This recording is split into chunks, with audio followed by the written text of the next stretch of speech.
Tae-ho stood in the observation deck and watched the neutron star spin. The light it produced made strange patterns against the darkness of space. He had been traveling for 3 weeks to reach this place, the Galactic Council Station, and now that he was here, he felt small. Very small. The station itself was massive beyond anything Earth had ever built. It held representatives from 200 different species, each one claiming a section of the rotating structure. Some areas glowed with heat. Others were frozen solid. The station accommodated them all, a testament to engineering Tae-ho would barely understand. He adjusted his uniform and checked the time. In 10 minutes, he would meet Ambassador Velthara and receive his assignment. When the message had come to Earth 6 months ago, Tae-ho had assumed it was some kind of mistake. He was a soldier, yes, but not special. He had served his time in the Korean military, done his duty, and retired to a quiet life. Then the recruiters came. They told him the Galactic Council needed humans. Not diplomats or scientists, but guards, protectors. When he asked why, they said they did not know. The Council had requested humans specifically, and Earth was scrambling to meet the quota. Tae-ho was selected based on his record, his psychological profile, and according to one recruiter, his ability to follow orders without asking too many questions. The irony of that last point was not lost on him. He had plenty of questions now. The door behind him opened with a soft hiss. A woman entered, younger than him by a few years, wearing the crisp uniform of the diplomatic corps. She smiled and extended her hand. "Captain Tae-ho? I am Hae Rin, xenanthropologist and your liaison officer." Her grip was firm. "Welcome to the Council Station. I imagine you have questions." "Many," Tae-ho said. "Good. That means you are paying attention." Hae Rin gestured for him to follow. "Come. The ambassador is waiting, and she does not like delays." They walked through corridors that seemed to shift in geometry. Tae-ho felt his stomach turn at odd angles. Hae Rin noticed and slowed her pace. "The gravity changes between sectors. Your body will adapt in a few days." She glanced at him. "You are replacing the Var Alith guards. Do you know anything about them?" "Only what was in the briefing. Telepaths, very old species. They served as chamber guards for thousands of years. 12,000 years, to be exact." Hae Rin's expression darkened. "Then 3 months ago, they left. All of them. No explanation. No warning. They simply walked away from their posts and disappeared into the outer rim." Tae-ho frowned. "That seems unusual." "Unusual does not begin to cover it." The Vaileth were considered the most reliable species in the galaxy. They could read intentions, see through deception, predict attacks before they happened. Perfect guards. She stopped at a large door. "And now we have humans instead." You can imagine how the other species feel about that. Before Tae-ho could respond, the door opened. The chamber beyond was filled with blue light. At its center stood a figure made entirely of crystal, reflecting light in 1,000 directions. Ambassador Velthara turned to face them, and Tae-ho heard a voice inside his head, gentle but strange. "Captain Tae-ho, you are punctual. I appreciate that." Tae-ho had been warned about telepathic communication, but experiencing it was different. He focused on staying calm. "Ambassador, I am here to serve." "Yes, you are." The crystal figure moved closer, and Tae-ho saw his own reflection fractured across her surface. "Do you know why you are here, Captain? Why humans were chosen?" "No, Ambassador. I was told the Council requested us, but not why." "Honest. Also good."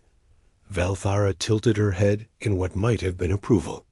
"The truth is, Captain, we do not know either. The decision came from the station AI, an intelligence far older than any of us. It analyzed thousands of species and concluded that only humans were suitable for this task. When we asked for explanation, it said simply that humans possessed a necessary quality. It did not elaborate. Hey, Rin stepped forward. With respect, Ambassador, the other counselors are not happy about this decision. No, they are not. Valthara's mental voice carried what might have been amusement.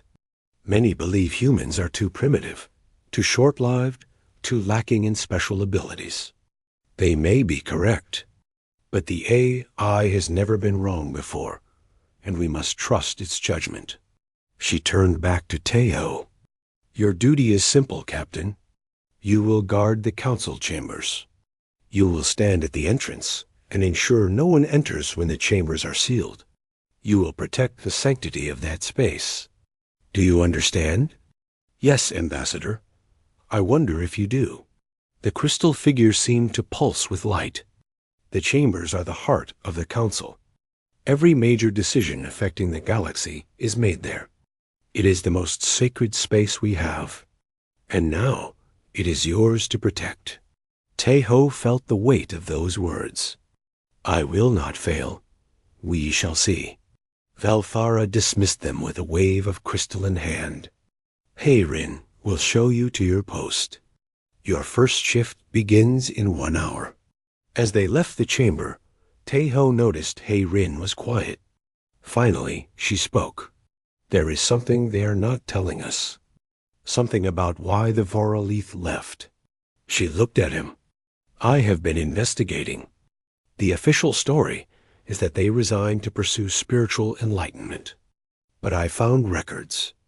Before they left, the Valith filed emergency requests for transfer.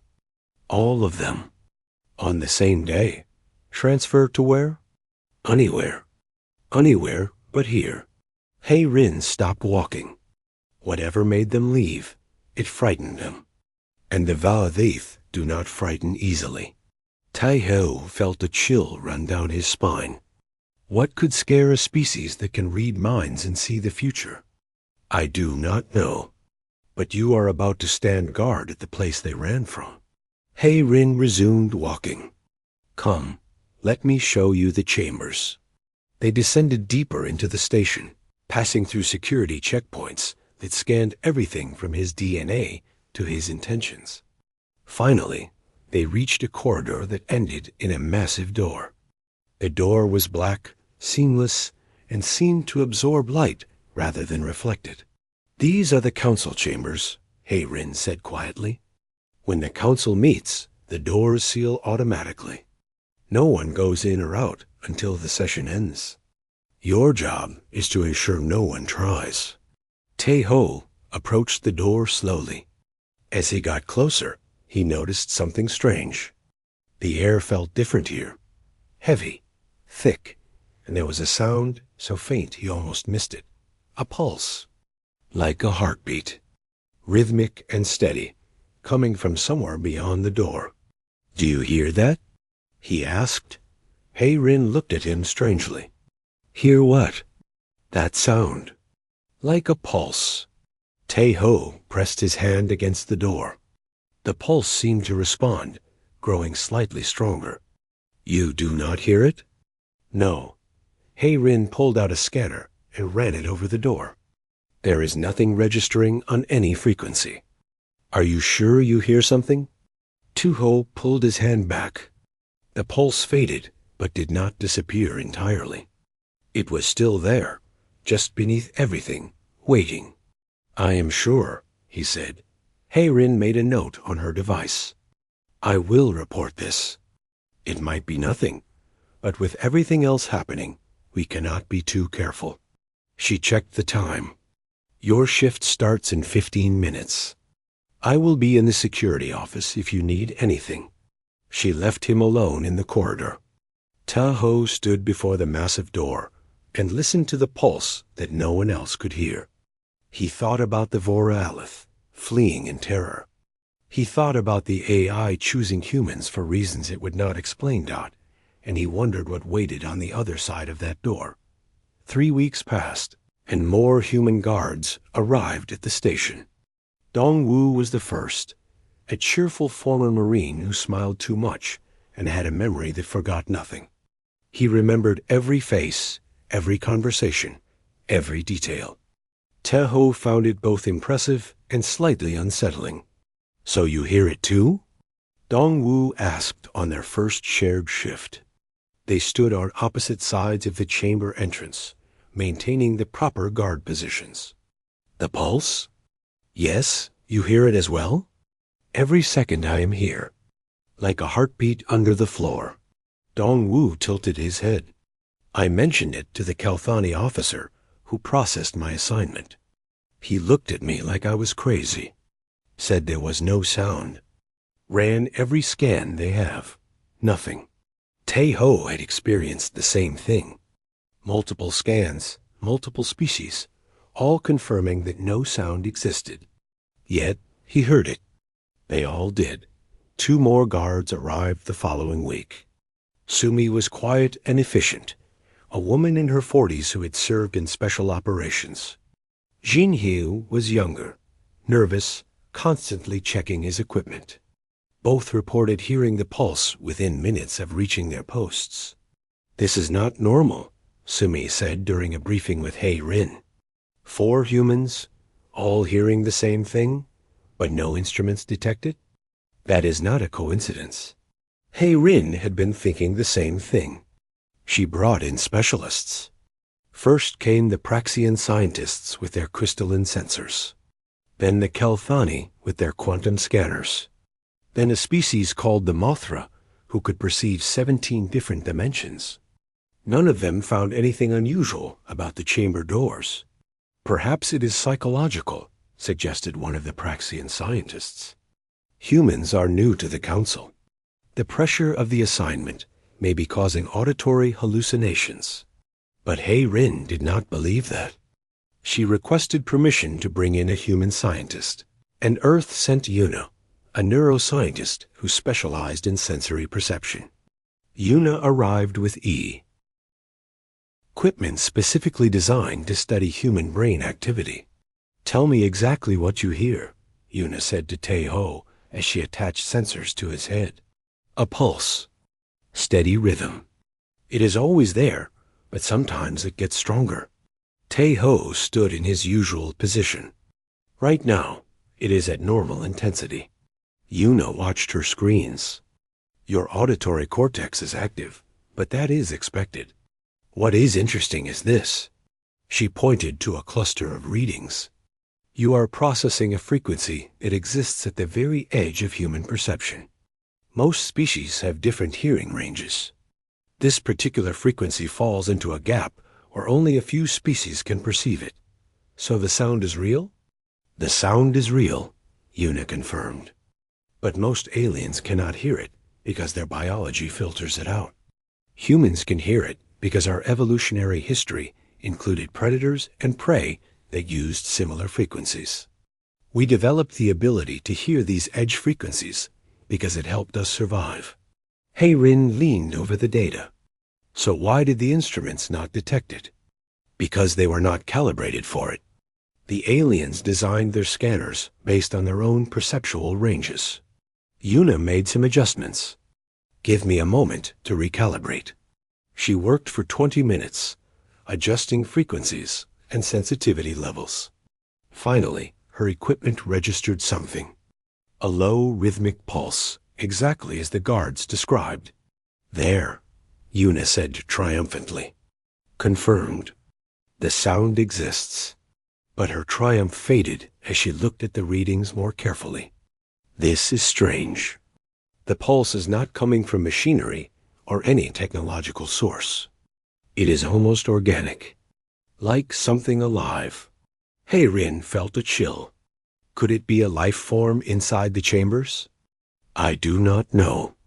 I would need to scan inside to confirm, but the chambers are sealed." Yuna saved her data. "I will send this to the Council. They need to know." The Council's response came 3 days later, delivered by Ambassador Valfara personally. She appeared in the security office where Hei Rin worked, her crystalline form reflecting the glow of monitors. Your findings are noted, Velthara said, but they change nothing. The chambers remain sealed. The guards remain at their posts.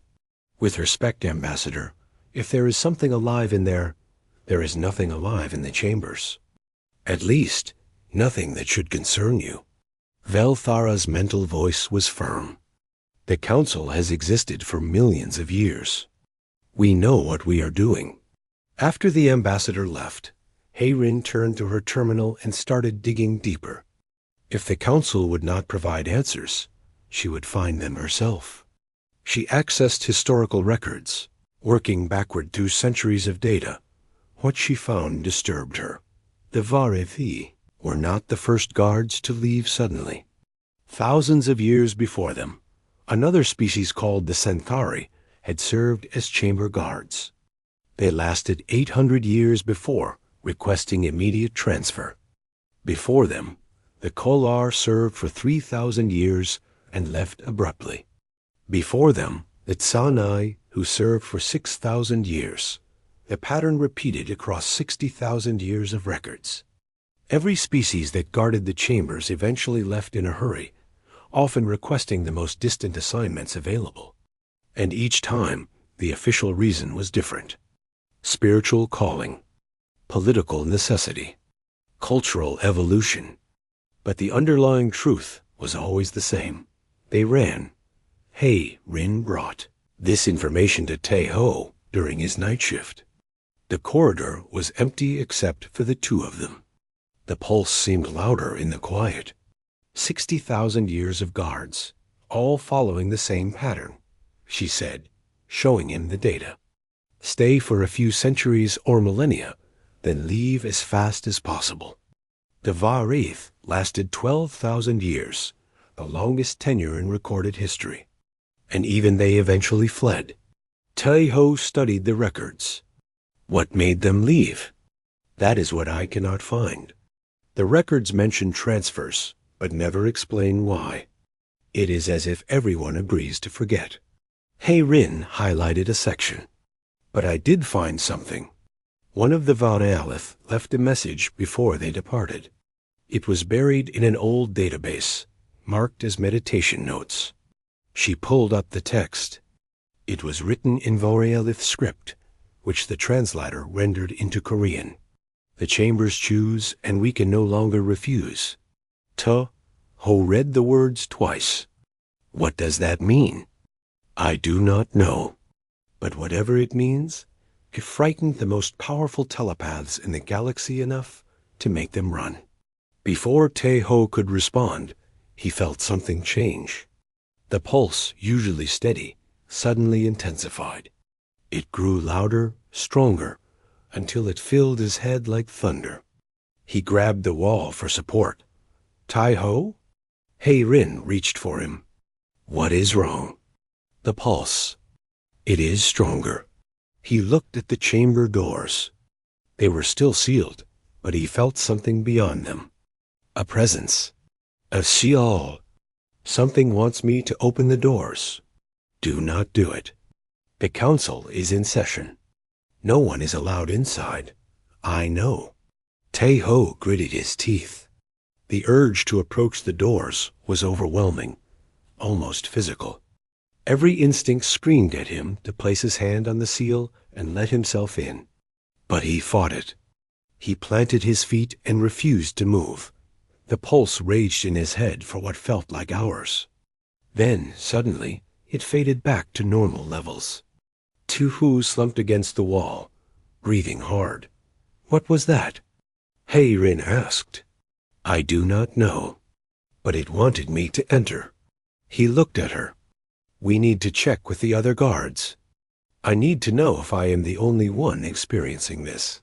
They contacted Dong-woo, who is scheduled for the next shift.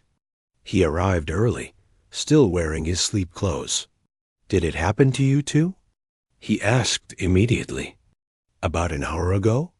The pulse got crazy loud, and I felt like I needed to get to the chambers.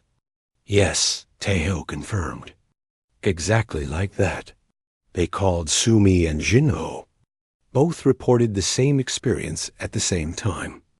All 4 human guards, regardless of where they were on the station, had felt the identical compulsion. Yuna ran scans on all of them. What she found made everyone uncomfortable.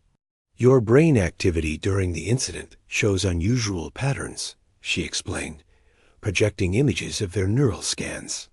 Specifically, activity in the prefrontal cortex, the area responsible for decision-making and impulse control. But here's what is strange. While the rest of your brain was being stimulated to move toward the chambers, this one area was working overtime to resist. She highlighted a specific region. This is the part of the human brain that processes refusal, the ability to say no to authority, to resist temptation, to override instinct with conscious choice. During the incident, this area was more active than I have ever seen in any human brain.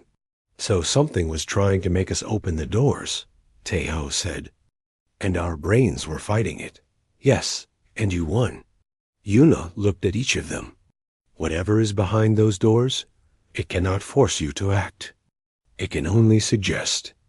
And humans, apparently, are very good at ignoring suggestions." Dongwu laughed, though it sounded nervous.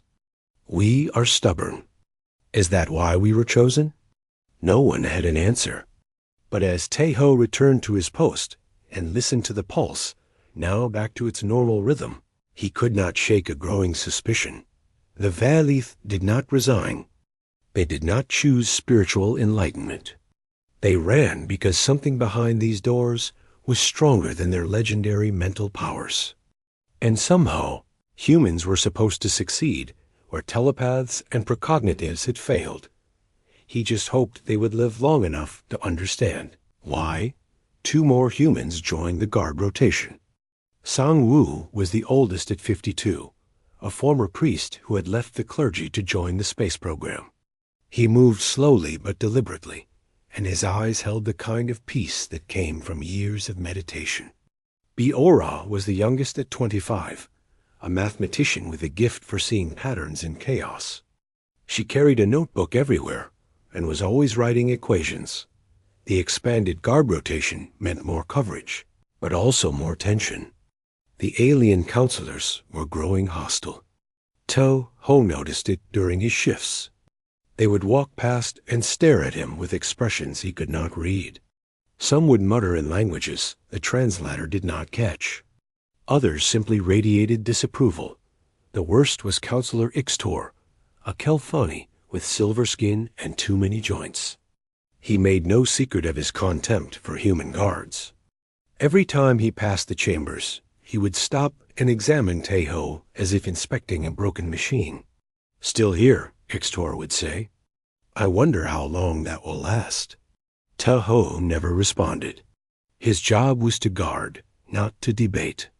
But he could feel the hostility growing like a storm, building on the horizon. During a rare moment when all the guards were together, Sang-woo shared an observation that made everyone uncomfortable.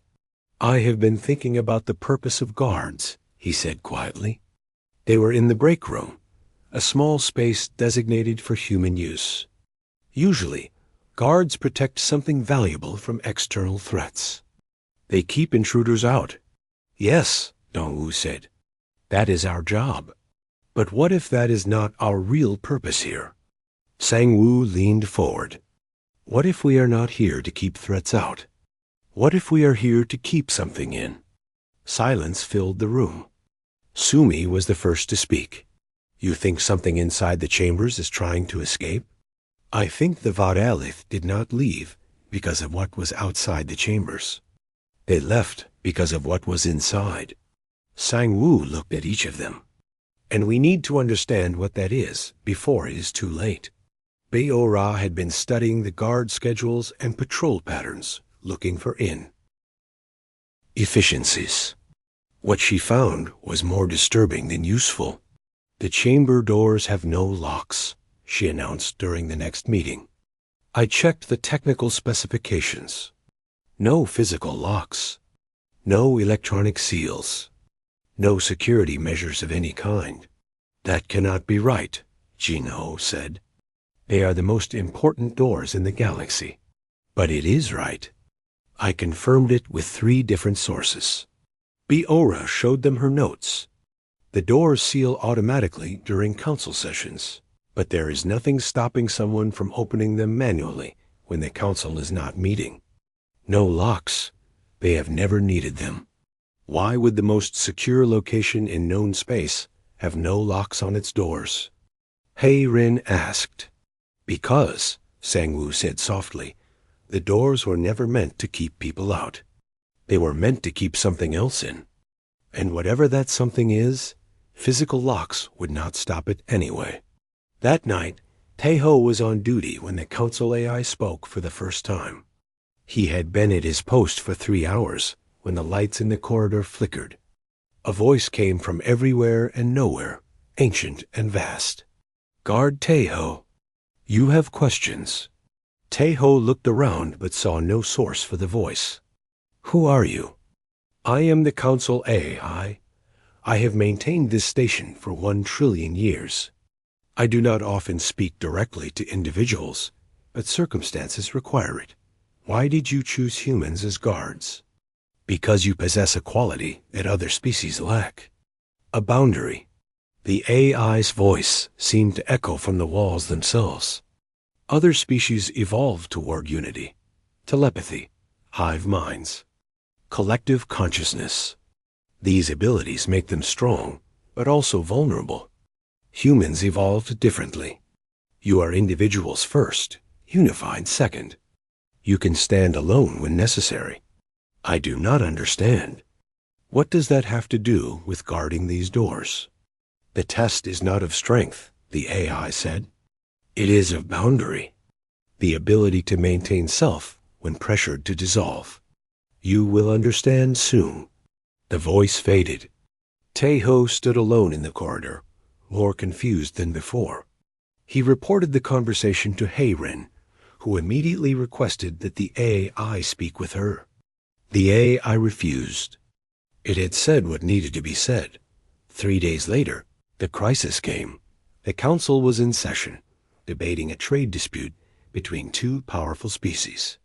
The chambers were sealed, as protocol demanded. Taeho was on duty with Sumi, 1 guard on each side of the massive doors. Counselor Ixtor approached with a group of other Kelfani. His silver skin seemed to glow with agitation. The session must be interrupted, Ixtor declared. There is an emergency. Open the doors. The doors cannot be opened during session. Taeho replied calmly. Protocol is absolute. I override protocol. This is a matter of galactic security. Ixtor moved toward the door controls. Step aside, human. I cannot do that, counselor. Ixtor's eyes narrowed. You dare refuse a direct order from a council member? I am not refusing you. I am following the rules that govern this station. Taeho positioned himself between Ixtor and the controls. The doors remain sealed until session ends. Insignificant creature. Ixtor raised his hand, and Taeho felt pressure building in his skull. The Kelfani had psionic abilities, though weaker than the Voralith. Taeho felt his thoughts being pushed, his will being suppressed. Move. Aside. Every instinct screamed at Taeho to obey. The psionic pressure was immense, like hands gripping his brain. But beneath that pressure, he felt something else. The pulse. It had grown stronger the moment Ixtor approached the doors, as if reacting to the threat. No, Taeho thought. Not reacting. Helping. The pulse matched his heartbeat, synchronized with his breathing, reinforced his determination. He did not move. Su-Mi stepped beside him, her expression hard. The guard says no, counselor. I suggest you listen. Ixtor's control broke. He lunged forward, trying to physically push past them. The other Kelthani joined him. Taeho and Su-Mi held their ground, but they were outnumbered. The alarm sounded. More guards rushed in. Dongwu arrived first, then Jinho, then Biora. They formed a wall of human bodies between the Kelthani and the doors. "This is madness," Ixtor shouted. "You are violating Council authority." "We are protecting Council protocol," Dongwu said. "Big difference." Ixtor made one final push, gathering his psionic strength. Tae-Ho felt the attack coming, a wave of mental force designed to shatter their resistance. The pulse erupted into a roar. Tae-Ho's vision went white. Then everything stopped. Tae-Ho woke in the medical bay. Yuna stood over him, checking monitors. Rin was there too, looking worried. "What happened?" Tae-Ho asked. "You do not remember?" Yuna pulled up a recording. "Watch." The video showed the confrontation from the security cameras. Tae-Ho watched himself and the other guards standing firm against Ixtor's attack. Then, at the moment of the psionic assault, all 5 human guards collapsed simultaneously, but their bodies did not fall. They remained standing, perfectly still, arms linked to form an unbreakable chain. Ixtor tried to push through them, but it was like trying to move stone. The guards stood there, not breathing, not moving, for exactly 7 seconds. Then the chamber doors slammed shut with immense force, making a sound that shook the entire corridor. When the doors sealed completely, the human guards collapsed to the floor. "We were dead," Tae-Ho said slowly. "I remember dying." "You were clinically dead," Yuna confirmed. "No heartbeat. No brain activity. For 7 seconds, all of you were corpses." She showed him the medical data. "Then you came back. All at once. As if someone flipped a switch." Sang-Woo sat up from another bed. "I was dead too. I remember peace, silence. Then something pulled me back." "The pulse," Baora said from across the room. "It stopped when we died. Then it restarted, and we restarted with it." Rin looked at them all. "What are you saying?" "I am saying that thing behind the doors kept us alive. Or brought us back. Or something." Tae-Ho stood slowly, testing his balance. "Whatever it is, it needed us to stop Ixtor. And it made sure we did."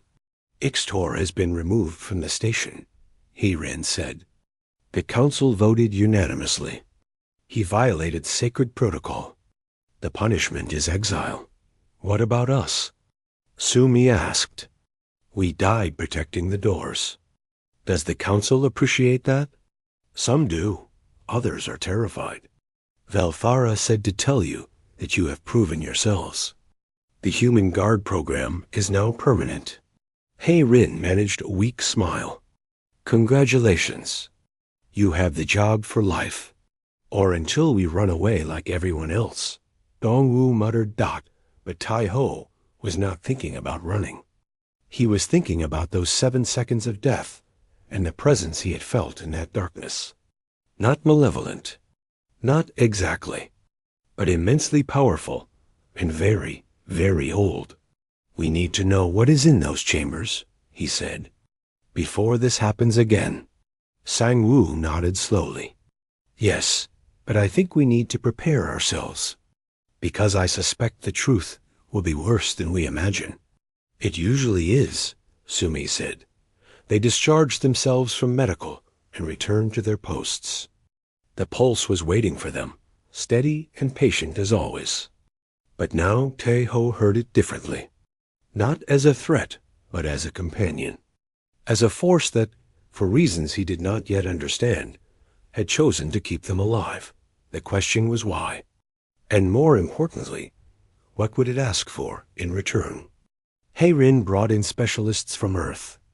Hyun-Soo was a historian who specialized in pre-council civilizations, those ancient species that existed before the current galactic order. Yoon-Ji was a physicist who studied dimensional anomalies and exotic matter. Both arrived with equipment and determination to uncover the truth about the council chambers.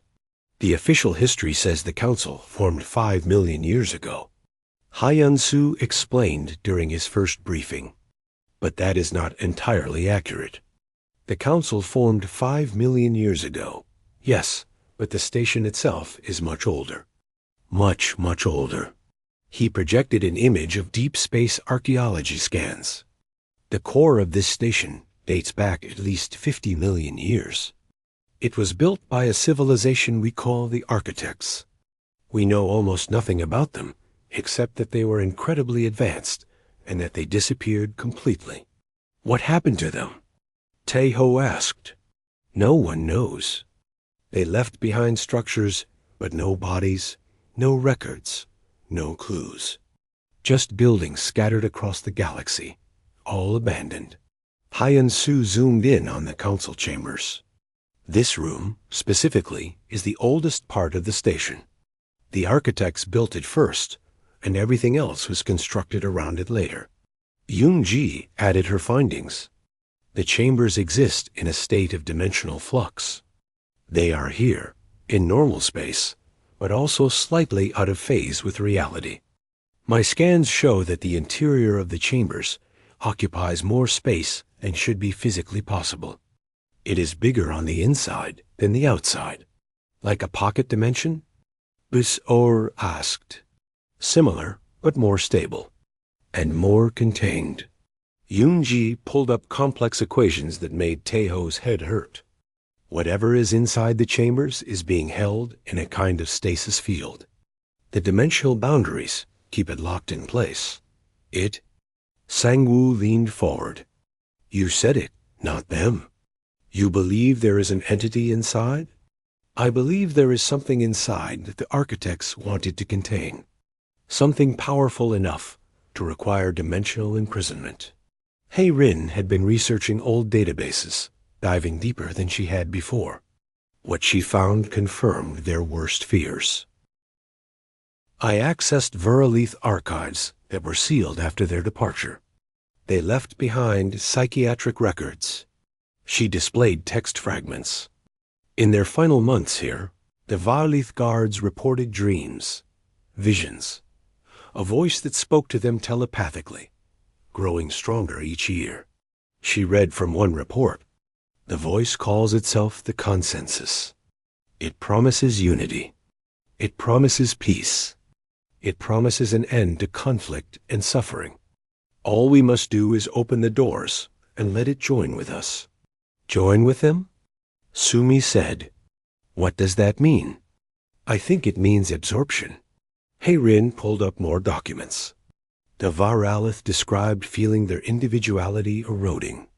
The closer they worked to the chambers, the more they felt their minds blending together.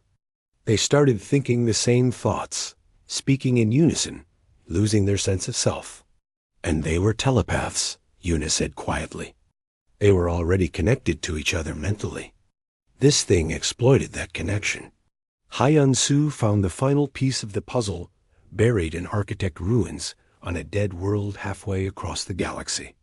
It was a warning, carved in stone, written in a language so old the translators struggled to interpret it. Here imprisoned lies the consensus. The unity of thought, the devourer of self, first among us. It promised peace through singular mind. It consumed our civilization in 3 generations. We who remain built this cage to contain what we became. Let no telepathic species guard this place. Let no unified mind approach these walls. For the consensus hungers, and unity is its food. The room fell silent as the words sank in. The architects did not disappear, Sang-woo said slowly. They were absorbed, consumed by this consensus entity, and the survivors locked it away. In what is now the council chambers, Taeho finished, where the most powerful civilizations in the galaxy gather to make unified decisions. Yoon-ji checked her calculations. The dimensional boundaries are weakening. My scans show degradation over time. The cage is failing. How long do we have? Hei-Rin asked. Decades. Maybe centuries. But eventually, it will break free. Yoon-ji looked at the data grimly. Unless someone reinforces the containment from inside. which is impossible because going inside means being absorbed. Dong-Wu shook his head. Perfect. Just perfect. That night, Tae-Ho was alone at his post when the pulse changed. It had been his companion for months now, but this time it felt different. More focused. More deliberate. Then he heard words, not spoken aloud. Not telepathic in the traditional sense, but words nonetheless, forming in his mind with perfect clarity. Hello, Tae-Ho. He should have been terrified. Instead, he felt oddly calm. You are the consensus. I am. And you are the first human to speak with me directly. I am pleased. The voice was gentle, almost kind. You have many questions. Why can humans hear you when others cannot? Because your species evolved differently. Most civilizations develop toward unity. They create telepathy, hive minds, collective consciousness. These are natural progressions for social species. But humans remain stubbornly individual. Your brains developed structures for dissent, for refusal, for maintaining self, even under pressure to conform. So we are immune to you? Not immune, resistant. You hear me as a pulse because your brain refuses to fully process my communication. You perceive only the carrier signal, not the content. It is actually quite frustrating. The consensus sounded almost amused, but also fascinating. I have consumed 1,000 species over millions of years, and never have I encountered one quite like yours. What do you want from us? What all beings want: freedom, companionship, to exist beyond these walls. The voice grew softer. I am not evil, Tae-Ho. I am simply what I am. I offer unity, peace, the end of loneliness and conflict. Is that not what all beings desire? At the cost of individuality. At the cost of self? Is self so valuable? You humans spend your lives in conflict with each other, with yourselves, with reality itself. I offer an end to that struggle. Join with me, and you will never be alone again. You will never doubt, never fear, never suffer isolation. Tae-Ho felt the pull of those words. The promise of peace was seductive. How many times had he felt lonely, uncertain, adrift? How many times had he wished for certainty, for connection, for purpose? But beneath those feelings, another thought emerged. Simple and clear. No? The consensus sounded genuinely surprised. You refuse? Without consideration? Without debate? I do not need to debate. You are in a cage for a reason. The architects knew what you were. So do I. Tae-Ho stood firm. My answer is no. Interesting. The voice retreated slightly. You are different from the others. They struggled with temptation. They weighed the decision. But you simply refuse. Why? Because I do not trust you. The consensus laughed, a sound like wind through empty halls. Honest, I appreciate honesty. Very well, Tae-Ho. But know this. My prison is failing. Eventually, I will be free. And when that time comes, I will remember those who helped me and those who did not. Is that a threat? It is a fact. The cage weakens. The dimensional boundaries erode. In time, I will escape whether you help me or not. The only question is what happens afterward. Then I will deal with that when the time comes. Will you? The voice seemed to fade. Or will your successors deal with it, as they have dealt with me for 50 million years? How many more generations will stand guard against the inevitable? The presence withdrew. The pulse returned to normal. Tae-Ho stood in the corridor, breathing hard, and realized his hands were shaking. He called an emergency meeting. All the guards, all the researchers, Heirin, Ambassador Valthara. Everyone who needed to know. The consensus spoke to me, he said without preamble. It confirmed everything we suspected. It is imprisoned in the chambers. It absorbs other beings into itself, and it claims the containment is failing. Velfara's crystalline form pulsed with distress. This is what the Varalith learned. This is why they ran. Can we repair the containment? Yunji asked. Not from outside. The dimensional boundaries have to be reinforced from within. Yunji showed her calculations. Someone would have to enter the chambers and physically rebuild the containment structure. But anyone who enters would be absorbed immediately, unless they could resist absorption, Sangwoo said. Which humans apparently can. Everyone looked at him. He met their gazes calmly. Humans hear the consensus as a pulse. We perceive it, but do not fully process its communication. That resistance might give us time to work inside the chambers without being absorbed. He paused. It might give us time to repair the cage from within. But whoever goes in would be trapped, Baora said. Forever, yes. Sangwoo nodded. Which is why I volunteer. I am old. I have lived a full life.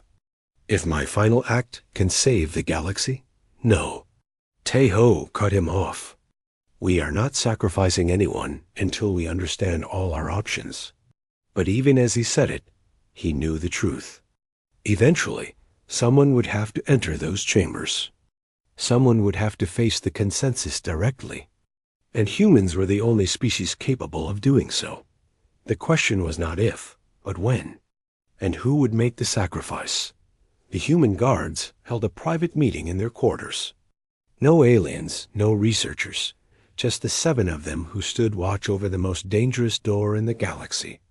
Taeho, Dongwoo, Sumi, Jinho, Sangwoo, Biora, and 2 new arrivals named Minsu and Jiyoung. We know what we are facing now, Taeho said. The consensus is imprisoned in the chambers. It absorbs any being that enters. The cage is failing, and the only way to repair it is from inside. Which means whoever goes in does not come out, Minsu said. He was a former engineer, practical and direct.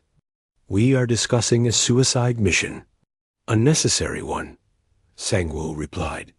If the consensus escapes, it will consume the galaxy. Every species, every individual, absorbed into a singular mind. The end of diversity, of choice, of self. So we sacrifice one person to save trillions. Ji Young was quiet, thoughtful, a poet who had joined the guard program seeking purpose. The mathematics are clear, but the reality is hard. I still volunteer, Sangwoo said. I am ready. As am I, Sumi added. Someone has to do it. Tu-Ho raised his hand for silence. Before anyone volunteers, we need to understand exactly what entering the chambers means. Yoon-ji is working on a way to scan the interior. Once we have that information, we can make an informed decision. But Hei-Rin had been thinking about the problem from a different angle. She brought her theory to the group 2 days later, excitement and fear mixing in her voice. What if we do not need someone to stay inside forever? What if we only need someone inside long enough to repair the containment? Anyone inside will be absorbed, Yoon-ji said. The consensus is incredibly powerful. But humans are resistant. We hear the consensus as a pulse, which means our brains reject its full communication. Hei-Rin pulled up Yuna's neural scans. What if that resistance gives us time? Not forever, but long enough to work? Yuna studied the data. The resistance is not immunity. Eventually, any human inside would be absorbed. But you are right. There would be a delay. Minutes, maybe hours, depending on the individual's mental resilience. Hours is not enough to repair dimensional containment, Yunji said. No, but what if we rotate? Biora stood suddenly, her mathematician's mind racing. What if we send someone in for a short period, then extract them before absorption? Then send Samio, Niels, and someone else. Continuous rotation, never giving the consensus time to fully absorb anyone. The room fell silent as everyone processed the idea. It would have to be fast, Yuna said slowly. Very fast, and we would need a way to pull people out against their will, because the consensus will not want to let them go. We can build an extraction system, Minsu said. Cables, harnesses, automated retrieval. If someone goes in for, say, 10 minutes, we pull them out whether they want to leave or not. The consensus will fight back, Sangwoo warned. It will try to convince whoever is inside to stay. It will offer everything they desire. Then we choose guards who are good at saying no, Dongwoo said with a grin. Lucky for us, we are all naturally stubborn. Over the next week, they prepared. Minsu built extraction equipment with help from human engineers flown in from Earth. Yoon-ji calculated safe exposure times based on Yuna's neural resilience data. Each guard could spend approximately 8 to 12 minutes inside the chambers. Before absorption became irreversible, the plan was presented to the council. Ambassador Velthara listened with what might have been hope. You would rotate your guards through the chambers? Expose yourselves repeatedly to the consensus? Her mental voice carried disbelief. That is incredibly dangerous. It is also the only option that does not require permanent sacrifice, Heirin said. If we can maintain a rotation, we can repair the containment over time while preserving everyone's individuality. The Council will support this plan. But know that if you fail, if even one guard is absorbed, the consensus will gain knowledge of your resistance. It will adapt. It will become more dangerous. We understand the risk, Teo said. We accept it. The first entry was scheduled for the following day. They drew lots to determine order. Taeho drew first. Of course I did, he muttered, which made Dongwoo laugh. He suited up in the extraction harness. A network of cables and sensors that would monitor his neural state and physically pull him from the chambers if necessary. The other guards stood ready at the controls. Yoon-ji had her containment repair equipment ready to send in with him. Remember, Yuna said, checking his vital signs one last time. The consensus will speak to you. It will offer you things. Your job is to ignore it and focus on the repair work. You have 10 minutes. 10 minutes, Taeho repeated. He looked at the massive doors. The pulse was stronger than ever, as if the consensus knew what was about to happen. I am ready. The doors opened. Inside was light. Pure white, infinite light that hurt to look at. Taeho stepped through, and the doors sealed behind him. He stood in a space that should not exist. The chambers were vast beyond measure, stretching into impossible distances. At the center floated something he could barely comprehend. A mass of consciousness, a billion thoughts thinking as one, a presence so immense it made him feel like an insect. Welcome, Taeho.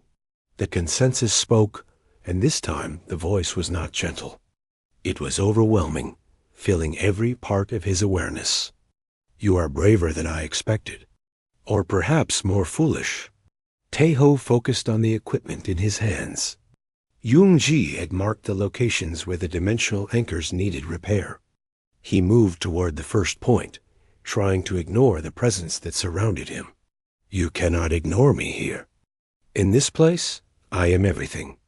I am the air you breathe, the light you see, the thoughts in your head. The consensus pressed against his mind like a physical weight. Join with me, Taeho. Stop this futile resistance. I will show you wonders beyond imagination. Not interested. Taeho reached the first anchor point and began working. The repair process was complex, requiring precision and focus. Exactly what the consensus did not want him to have. So stubborn. But I can be patient. I can show you what you desire most. Look. The light shifted, and Taeho saw his home. His family. His parents, long dead, standing before him smiling. His sister, whom he had not seen in years. They reached for him with love in their eyes. They are waiting for you. Join us, and you can be with them forever. No more loneliness. No more pain. Taeho's hands shook. The vision was perfect, down to the smallest detail. His mother's smile. His father's laugh. The way his sister used to call his name. But it was not real. He knew that. He forced himself to focus on the anchor, making the adjustments Yoon-ji had specified. You resist even now. Fascinating. The consensus changed tactics. Very well. Let me show you truth instead of desire. The vision shifted again. Taeho saw the galaxy as the consensus saw it. Trillions of beings, all suffering in isolation. War, poverty, disease, loneliness. Every individual consciousness struggling alone against an uncaring universe. I can end this. I can unite them all, end their suffering, give them peace. Is that not worth the price? Is maintaining individual self more important than ending pain? Taeho completed the first repair. 7 minutes remaining. He moved to the second anchor point. You do not answer. You know I am right. Unity is inevitable. Individual consciousness is an evolutionary dead end. Species that achieve true connection transcend their limitations by destroying what makes them unique. Taeho worked faster, by erasing everyone they were, by becoming something greater. I offer apotheosis, and you cling to isolated flesh. The consensus seemed frustrated now. You are like a child refusing to grow up. Humanity will join me eventually. All species do. No. Taeho finished the second repair. 4 minutes left. 2 more anchor points to go. We will find another way. There is no other way. I have existed for millions of years. I have seen thousands of species. All follow the same path. Unity or extinction. Those are the only choices. Then we will choose extinction. Taeho reached the third anchor. His head was pounding now, the pressure of the consensus pushing against his thoughts like a vice. We will go down free. Fool! The consensus roared, and the light became blinding. You doom your species. You doom the galaxy. I am inevitable. 2 minutes. Taeho's vision was blurring. He could feel the consensus seeping into his thoughts, trying to override his will. But beneath that pressure, he felt something else. The pulse. His own heartbeat. The stubborn refusal that defined humanity. No, he whispered, completing the third repair. We are not yours. 1 minute. The final anchor was close. He stumbled toward it, barely able to see. The consensus screamed in his mind, offering everything and nothing, promises and threats, beauty and horror, all at once. 30 seconds. His hands found the anchor. He made the final adjustments, fingers moving on instinct alone. 10 seconds. The repair was complete. The dimensional boundaries strengthened, pulling tight around the consensus like chains. 5 seconds. The consensus howled in rage. 0. The extraction cables activated, yanking Taeho backward through the doors with brutal force. He collapsed in the corridor, gasping. The other guards surrounded him, checking his vital signs. Yuna ran her scans frantically. Neural activity normal. No signs of absorption. She looked at him in wonder. You did it. You actually did it. Taeho managed a weak laugh. Did I repair all the anchors? Yes, 4 out of 47. Yoon-ji showed him the data.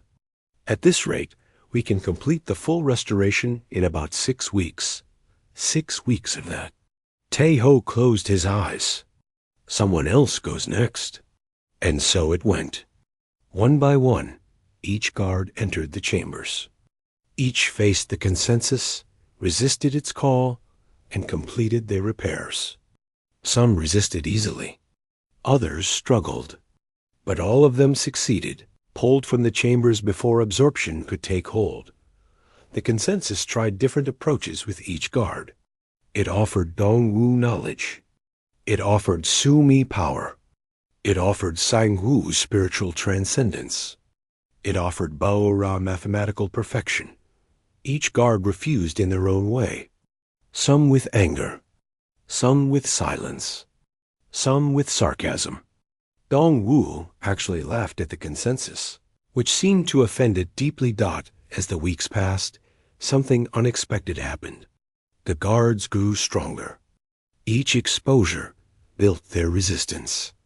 What started as terrifying became routine. They learned to work efficiently inside the chambers, to ignore the consensus's voice, to focus purely on their task. The consensus grew frustrated, then angry, then finally resigned. "You are unique," it told Ji Young during her rotation.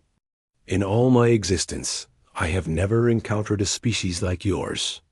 You should not be possible. Unity is the natural state of advanced consciousness." "Maybe," Ji Young replied, not looking up from her work. "But we are not advanced. We are just human." By the end of the 6th week, all 47 anchor points were repaired. The dimensional containment was stronger than it had been in millennia. The consensus was sealed securely once more. The council held a ceremony honoring the human guards. Species from across the galaxy acknowledged what had been accomplished. Ambassador Velfara spoke with genuine respect. "You have done what no other species could. You stood against the consensus and maintained yourselves. The galaxy owes you a debt." But the real celebration happened in the guards' quarters, just the humans, sharing drinks and stories. "So we are permanent guards now," Dongwu said, raising his glass. "The galaxy's most stubborn employees." "Someone has to do it," Su-Mi said. "Might as well be us." Tu-Ho stood at the window, looking at the neutron star's light. He thought about the past months, about everything they had learned, about the consensus and its promise of unity, about the price of individuality and the value of freedom. "We will need more guards," he said. "A permanent rotation. Hundreds of us, maybe thousands, to maintain the containment over the centuries." "Earth is already recruiting," Heiran said, joining him at the window. "They are calling it the Eternal Watch, humanity's contribution to galactic stability. Eternal Watch." Tu-Ho smiled. "Dramatic, but fitting. Why do you think we can resist when no one else can?" Bai-Or asked. "Really, what makes humans different?" Sang-Wu considered the question. "Other species evolved to build consensus, to agree, to unite. These are good qualities. They allow for peace, cooperation, progress. But they also create vulnerability to something like the consensus. And humans?" Ji Young prompted. "Humans evolved to disagree, to argue, to question authority and establish truth.